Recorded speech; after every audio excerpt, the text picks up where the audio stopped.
도박 중독 237만 시대. 237만 시네요. 중독으로 병들어가는 마음을 치유하는 정신건강의학과 신영철 교수님이십니다. 아유, 안녕하세요.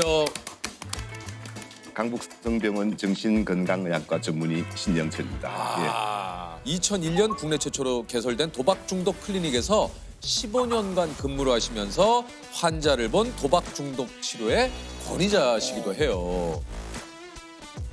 아니, 저도 이제 소개하다가 아까 좀 깜짝 놀랐지만 도박 중독 인구가 237만 사실입니까? 실제로 우리가 느끼는 것보다 훨씬 더 많은 숫자의 중독자들이 있을 것이다.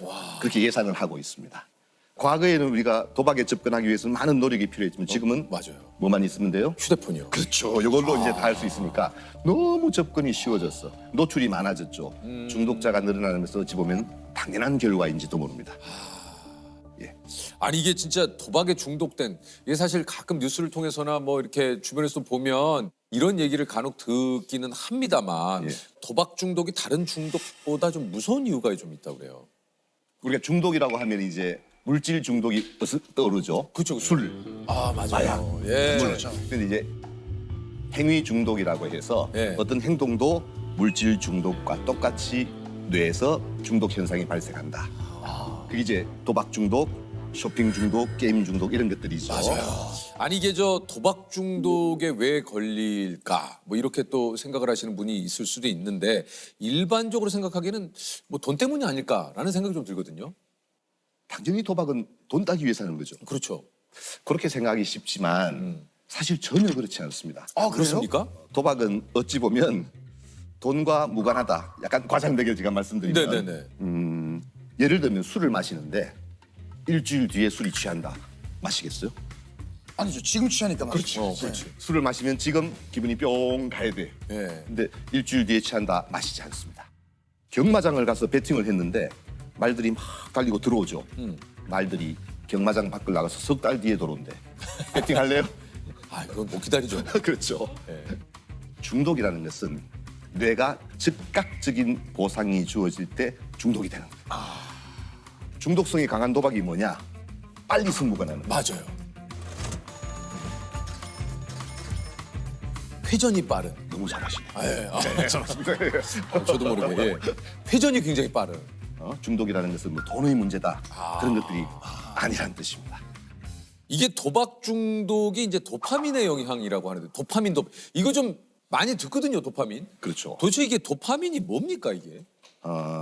인간의 뇌는 수백억 개의 신경세포로 구성되어 있죠. 네네. 이게 각자 역할을 하기 위해서는 세포 간의 상호 연결이 있어야 됩니다. 이때 필요한 물질이 바로 신경 전달 물질이라는 거죠. 신경 전달 물질. 우리 세로토닌 이런 얘기 한동안 좀 예, 들어보셨죠? 맞아요. 마음을 좀 평화롭게 만들어주고 항상성을 유지하는 물질이에요. 맞아요. 세로토닌. 근데 예. 이제 최근에 우리 도파민 이야기를 많이 하는데 도파민 중독 뭐 이런 얘기. 그렇죠. 뇌에는 아주 원시적인 뇌가 있는데 여기서 도파민이 분비되게 되는데 이 도파민은 쾌락, 보상 회로에 작동하는 것입니다. 보상 중추를 통해서 전두엽으로 전달이 되면 기분이 좋아지는 거죠. 우리가 어떤 행동을 하면 기분이 좋아지죠. 네. 그러면 그 행동을 반복하게 되겠죠. 반복하게 되죠. 그렇죠. 이게 너무 지나치면 중독 현상. 중독이 되는. 우리가 중독이 무서운 이유는 큰 자극을 맛을 보면 작은 자극에는 뇌가 반응을 하지 않습니다. 그렇죠. 이게 가장 무서운 겁니다. 제가 아는 분 가운데 한 분이 일주일 만에 5억을 딴 분이 있습니다. 일주일 만에 5억이요.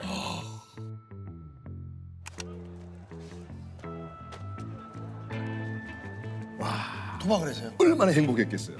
난리 났죠. 예. 그게 불행의 시작이에요. 그 친구가 직장에 돌아왔어. 한 달 일하고 월급 200~300만 원 받았어. 기별이 올까요? 아무런 반응이 없습니다. 일주일 만에 5억을 땄는데. 집에 갔는데 아이가 까꿍까꿍 놀재. 재미가 있을까요? 그런 일상의 자극에는 도파민이 올라가지 않습니다. 어떻게 해야 돼요? 또 도박을 다시 카지노로 가야 되죠. 결국은 전 재산을 다 탕진한 친구가 있죠. 그러니까 중독이 무서운 이유는 한번 우리가 큰 자극을 지속적으로 이게 마주하게 되면 작은 일상 행복이 사라지게 되는 겁니다. 그게 가장 큰 불행의 시작이라고 볼 수 있습니다. 이게 참 와, 이게 참 좀 진짜 그 예전에 그런 얘기를 하더라고요. 이게 저 뭐 굉장히 큰 카지노나 이런 데는 돈을 많이 따가도 전혀 걱정을 하지 않는다. 언젠간 저 사람은 다시 돌아올 걸 알기 때문에. 아 진짜 그 얘기를 누가 여기 어디서 제가 들었는데 진짜 고개가 좀 끄덕여지더라고요. 그 말은 도박은 결국 시간과의 싸움이라는 뜻입니다. 그러니까요. 자, 우리 세 명이 고스톱을 친다고 가정해 봅시다. 네. 100만 원씩 냈어. 네. 밤새도록 치면 누가 따가죠? 기술이 좋은 사람이 따가겠죠. 그렇겠죠. 그런데 만약에 옆에서 한 판 칠 때마다 누가 1,000원씩 뗀다고 가정해 봅시다. 네. 그러면 밤새도록 치면 돈은 누가 가지고 있어요? 저 사람이 따요. 그렇죠. 그러니까 오래만 앉아 있으면 돈은 사라진다는 뜻입니다. 카지노는 누가 따든 말든 걱정이 없죠. 가만히 시간만 보내면 자동적으로 돈은 들어오게 돼 있습니다. 카지노에 그래서 시계가 없대잖아요. 맞아요. 저도 그 얘기 들어요. 창문도 없고. 창문도 없고. 우리나라는 있습니다. 있습니다. 우리나라는 있습니까? 네. 어. 자, 그러면 왜 돈을 잃는다는 걸 아는데 못 빠져나올까요? 뭐 왜 그럴까요? 이제 하지 않으면 문제가 생기는 시기가 옵니다. 처음에는 좋아서 했지만 나중에는 하지 않으면 힘든 거예요. 내 스스로가. 두 번째는 거기서 빠져나오는 순간 현실로 돌아와야 되잖아요. 빚이 1억이야. 도박을 하는 동안은 그거는 손실이 아니죠. 아직 하고 있으니까. 근데 거기서 나오는 순간 확정 손실이 되어버립니다. 제가 만난 분 가운데 가장 큰 돈을 잃었던 분이 거의 한 500억 가까이 예? 잃었던 분. 500억이요? 예.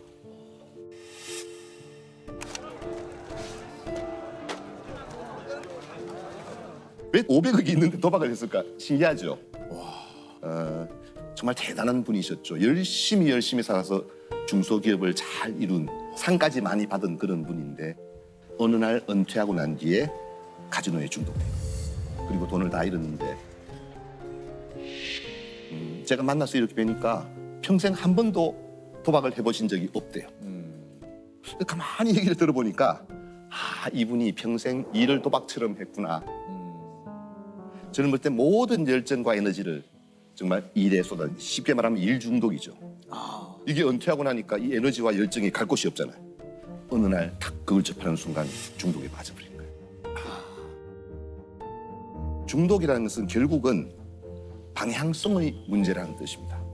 이 열정과 에너지가 나에게 가정의 사회의 건강한 쪽으로 붙느냐 아니면 나를 해치고 가정을 해치고 사회를 해치는 쪽으로 붙느냐 이 차이일 뿐인 것입니다. 우리가 도박 중독에 누가 잘 빠지는가 고민이 되잖아요. 그래요. 그러면 우리는 도박 중독에 빠질 수 없을까요? 우리는 알코올 중독에 빠질 수 없을까요? 있죠. 있어요. 예. 중독에 누가 빠지는가 물어보는데 누구든지 중독에 맞아요. 빠질 수 있습니다. 근데 그 가운데 특별히 중독에 잘 빠지는 성향을 가진 사람들이 좀 더 있긴 합니다. 그래요. 어떤 성향의 사람들이 좀 도박 중독에 잘 빠지는? 이제 크게 두 가지로 보는데 첫 번째는 자극 추구형이다 이렇게 이야기하는데요. 어릴 때 이렇게 물어보면 그 구슬치기, 딱지치기 해도 다 따야 되는 친구들이 있어요. 예. 승부사의 기질을 갖고 있어요. 이 에너지와 열정이 넘쳐요. 당구 쳤지 물어보면 300이래. 뭐 물어볼 것도 없어. 근데 빠지면 아주 뽕을 뽑아야 되는 친구들이 있어요. 이게 있어요, 좋게 있어요. 말하면 열정과 에너지가 너무 좋은 거잖아요. 근데 이 방향을 잘못 잡으면 이제 중독에 빠지는 소질을 갖고 있는데 그러니까 꼭 다 그런 건 아닙니다만 그런 뭔가의 승부욕. 심심함을 못 견디죠. 자극을 못 받으면 기분이 나쁘고 우울해지니까 끊임없이 자극을 받는데 그게 도박이나 술이나 마약이 채워주는 거죠. 그런데 또 한 부류는 이제 현실 도피형이라 그래가지고 기분은 좀 우울해. 학교 가도 뭐 재미가 없어. 이런데 아이고 도박을 하거나 이럴 때는 아주 기분이 좋아지는 현실 도피적인 모든 걱정을 잊을 수 있잖아요. 그런 분들이 이제 중독에 잘 빠지는 성향을 가진 사람들인 것입니다. 아니 이게 저 사실 재발률이 상당히 또 높은 것이 이렇게 중독. 이게 좀 치료를 하시다 보면 의사로서 좀 허탈하실 때도 좀 있을 것 같아요. 뭐 당연하죠.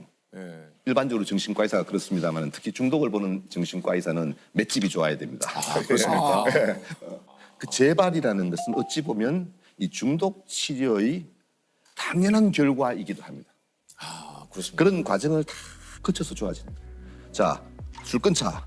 그리고 평생 갔다. 물론 그런 분도 있습니다. 그러나 대부분은 가다가 떨어지고 가다가 또 좌절하고 가다가 실수하고 이 과정을 거쳐서 좋은 결과에 도달하게 되죠. 이 떨어진다고 해서 그걸 좌절하기 시작하면은 치료자도 견디지 못하고 우리 환자도 견디지 못하죠. 그래서 저는 약간 농담식으로 재발하면 박수를 쳐라. 야, 참 잘했다. 그렇게 얘기해요. 뭐 어떻게 박수 칩니까?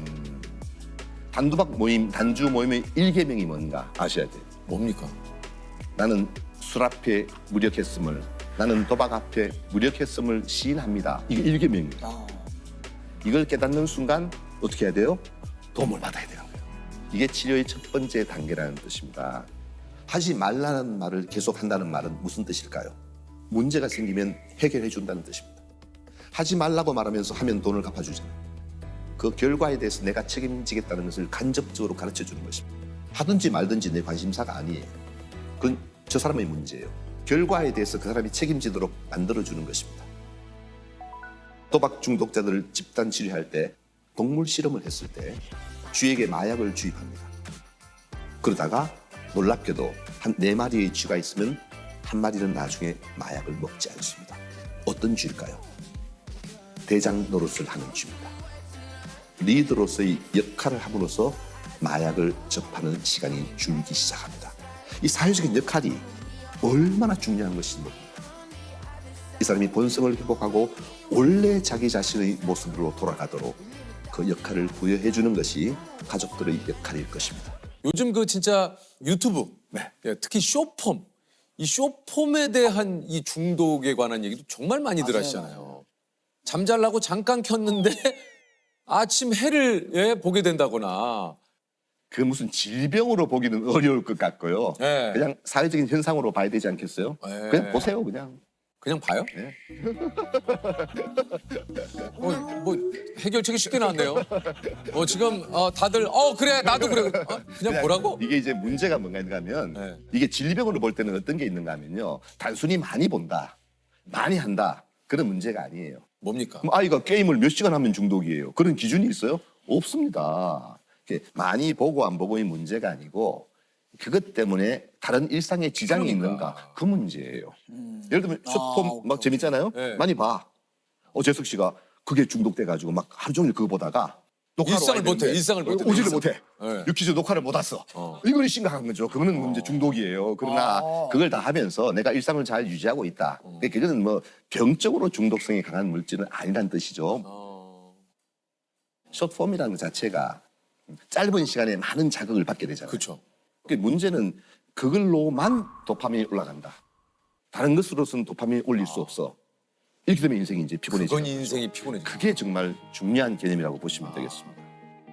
그 연애 프로그램 같은 거 이런 것도 막 도파민 이런 것도 좀 문제가 좀 될 수 있을까요? 그 도파민 중독이라는 이야기를 하죠. 도파민은 중독되는 거 아닙니다.